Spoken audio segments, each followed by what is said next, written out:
Welcome to RAIN, the Real Estate Investor Growth Network with your hostess, Jen Josie. Join like-minded real estate investors and accelerate your business towards greatness. You will hear step-by-step strategies for success, interviews with real estate rock stars, and we will dig deep into past projects where we bear it all, including the good, the bad, and some just plain ugly. So get excited. Here's the bestower of badassery herself, the real Jen Josie. Listener discretion is advised. Hello and welcome back. My name is Jen Josie and I'm the creator of RAIN, the Real Estate Investor Growth Network. Whoop whoop. So today's episode is going to be another quick one. It's based off of my blogs that I do. You can always read them at rainmastermind.com. That's REIGN mastermind.com. This one is designer dues from a non-expert, and clearly that non-expert is moi. But these are things that we have done in our rehabs that have worked for us and made them sell quicker. So I'm happy to share them with you. But before we get into today's episode, I am the bestower of badassery, and today's badassery bestowment is, and these are little nuggets by the way, if you have a property that is listed on the MLS and you go under contract, congratulations.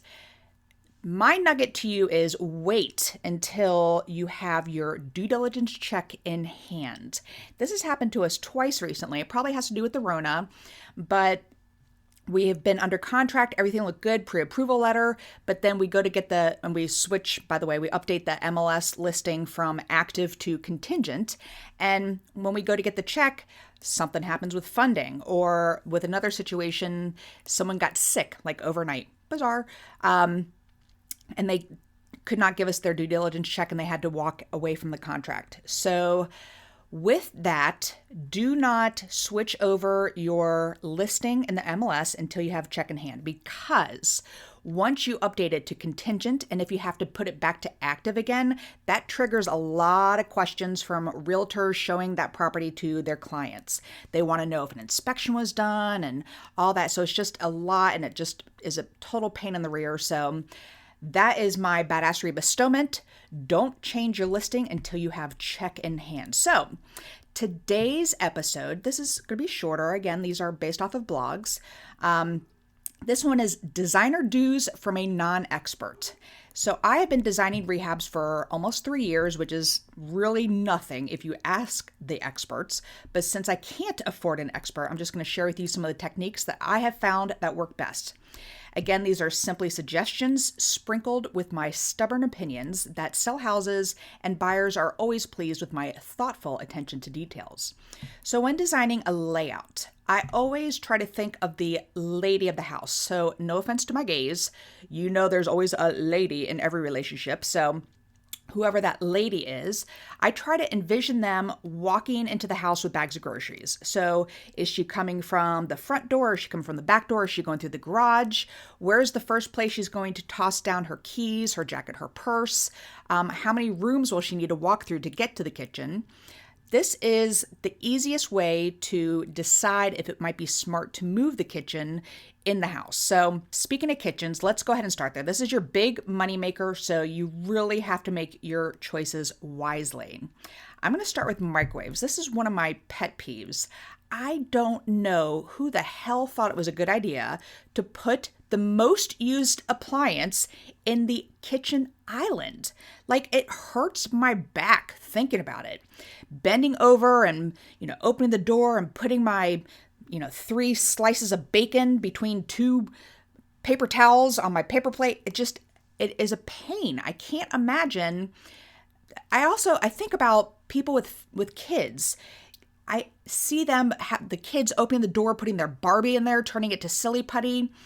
To me, it's just stupid. So I do have to say, since I've written this blog, which is only 7 or 8 months old, I just recently replaced our refrigerator in our personal home.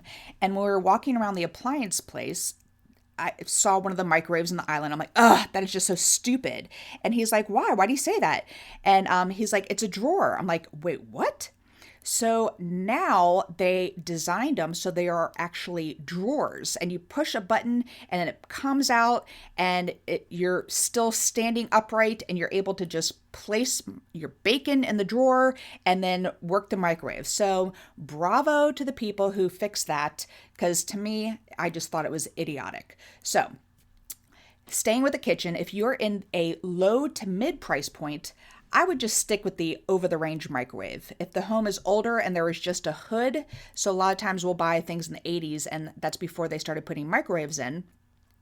If there's just a hood, in North Carolina, that's where we renovate properties, you need 18 inches of clearance from the cooktop to the bottom of the microwave. So with that hood there, sometimes the cabinets are too low where the hood was attached. Sometimes they're too low to replace it with a microwave. So a simple fix that's not necessarily pretty is if the cabinets are individually hung, you can literally just raise that one cabinet and then have your electrician install the plug, and so you can put your over-the-range microwave. We've done it, and people were actually appreciative, and it worked out where it was kind of in the center of the kitchen, so it didn't look bizarre having one cabinet a little higher than the others. It was more kind of like a focal feature. So if you have one long unit of cabinets, you can have your carpenter remove the doors and then cut out the bottom of the cabinet, which means and what I've seen is, so they remove the doors, they cut the bottom part out, they put the over-the-range microwave, and then in the open area, they put like a little bookshelf, and so people can put their cookbooks there. Looks a little meh. I saw it on Pinterest, but it works if that's another, if your cabinet is not individual and it's, all connected, that's another option that you can do. Now, if you are in a higher price point, I would spend the money on a big, beautiful hood because, like I said before, it can be the focal point of the kitchen. What I would do is do a wall oven and microwave combo with a cooktop. Let's go on to cabinets now. So cabinets, if you're in a lower price point, your buyers are going to be grateful if you just paint the cabinets. I've worked with several new investors that want to go into a $150,000 townhome and replace all the cabinets. And when you do that, you are outpricing yourself for your potential buyers. So don't do it. Just go in and paint the cabinets. It keeps the cost down while providing an updated and fresh feeling to the kitchen. If you are in a higher price point and you budgeted to replace the cabinets, stick to the plain shaker style cabinets. There's a trend now to do colored cabinets. That's where it gets a little tricky. I've seen some like with a dark blue in the island and then white on the outside. You're just going to limit your potential buyers of someone walking in and absolutely loving it. So I would just stick with simple white shaker cabinets. Now the cabinet hardware, I will never ever use those square or bar-shaped pulls or handles. When you are in the kitchen, you're running around and your chef skills, you're in a frenzy, those little buggers will bruise the heck out of your hip in one simple bump. They are notorious for grabbing belt loops and not letting go. Stick to the arched pulls, and my fluffy hips will thank you for that. Color-wise, this is where you can go crazy. They have like a gold that's trending right now. So you can spend more money on pulls, but still make it inexpensive overall. A new homeowner can also replace them if it's something that they absolutely can't stand. Upgrading countertops will increase your return for minimal investment. Granite is a natural stone, so you run the risk of odd patterns created by my girl, Mother Nature.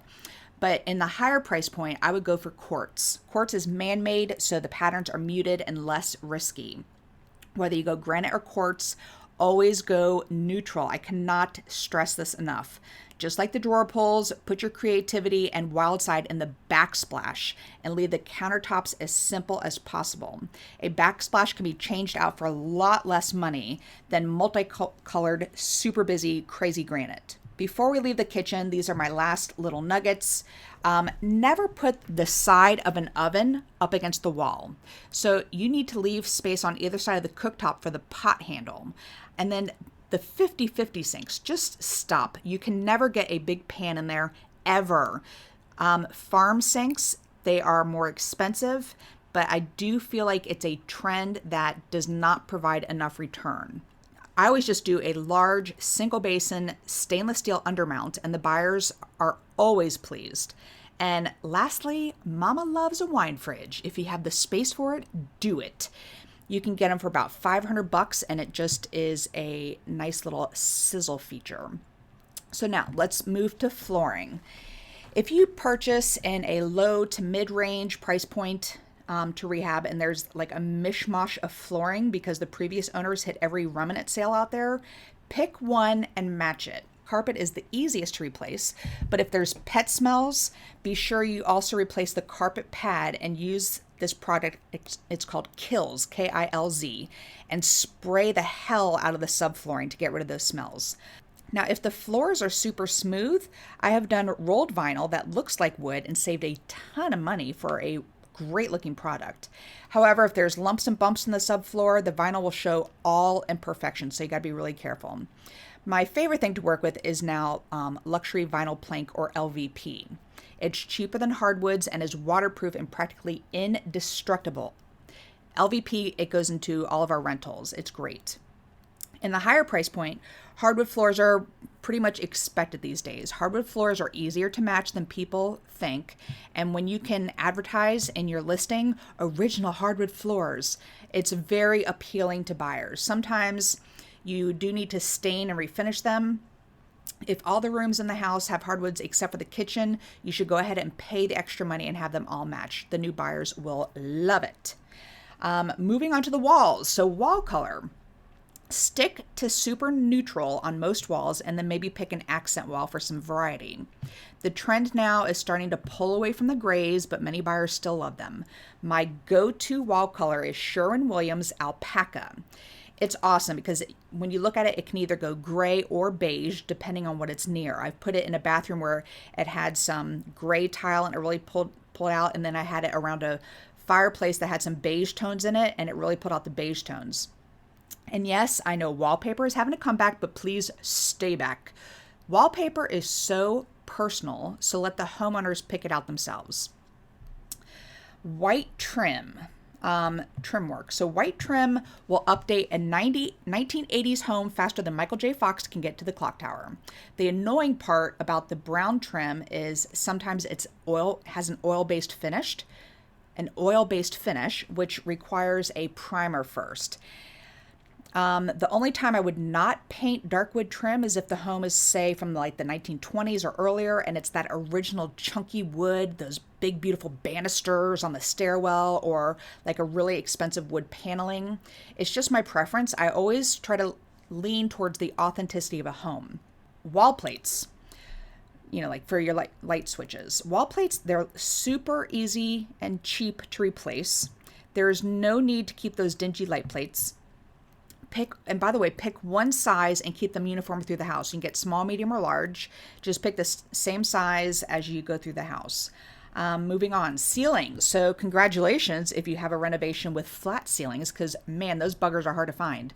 If you're doomed like me and you find popcorn everywhere, check the comps to see if it's necessary to remove that. And what I mean by that is if there's other listings in the area or ones that recently sold and they all have popcorn ceiling, you do not need to pay to remove it.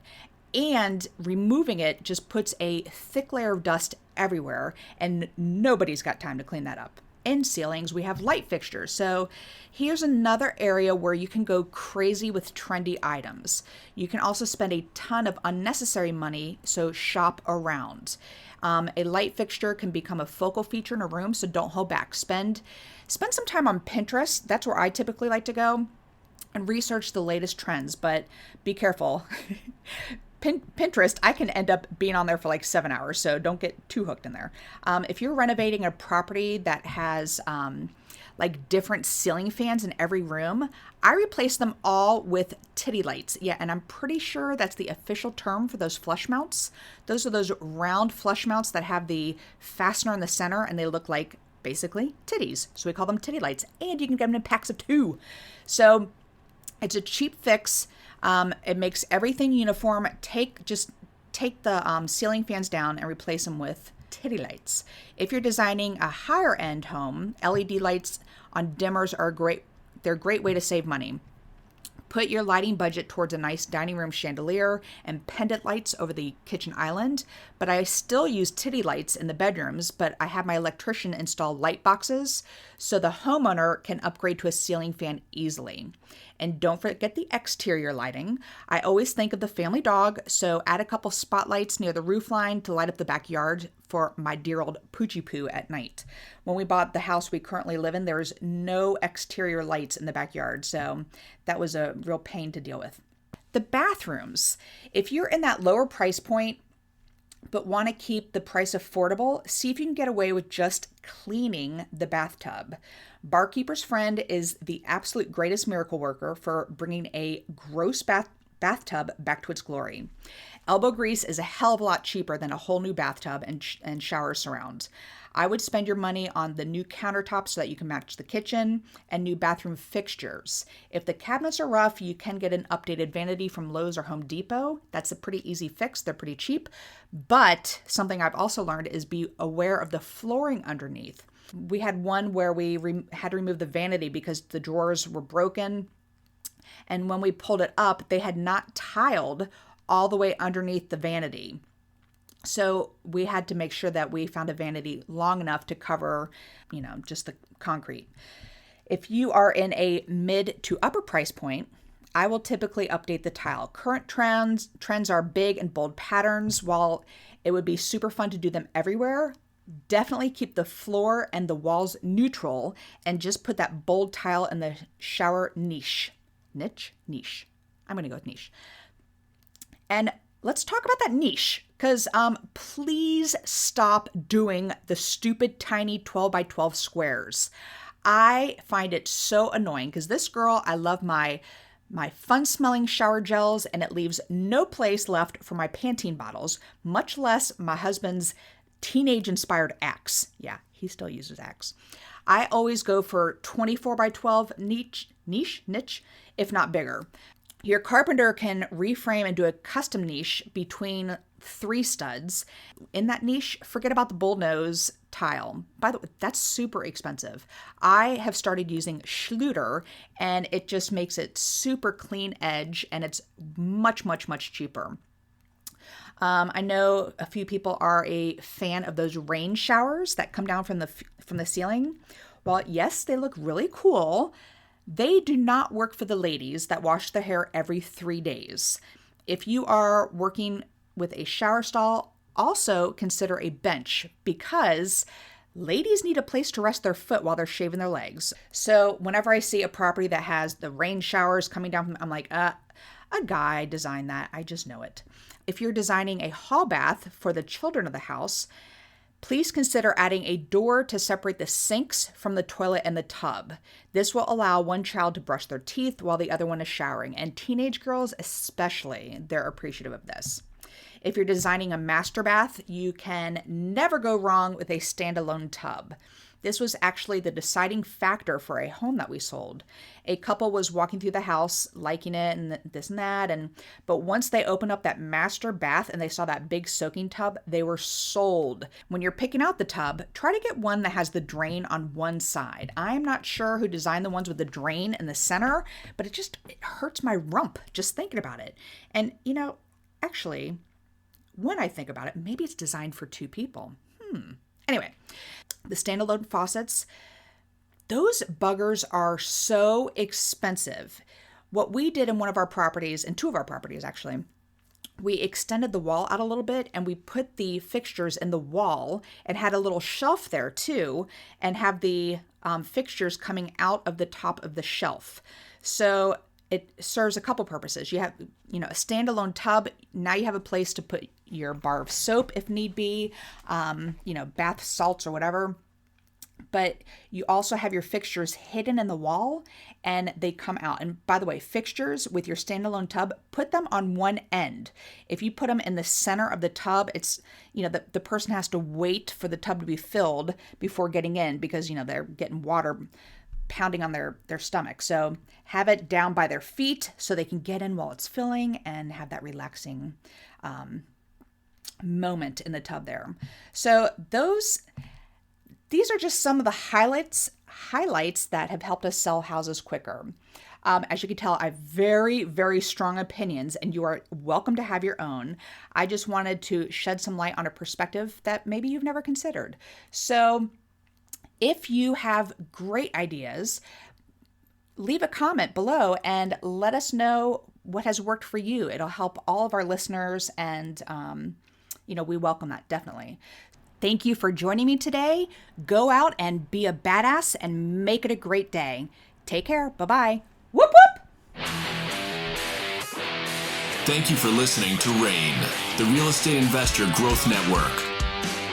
Be sure to subscribe on your favorite podcasting platform so you never miss an episode. If you need more badassery, you can follow Jen Josie by visiting therealjenjosie.com or become a member of RAIN by registering on rainmastermind.com.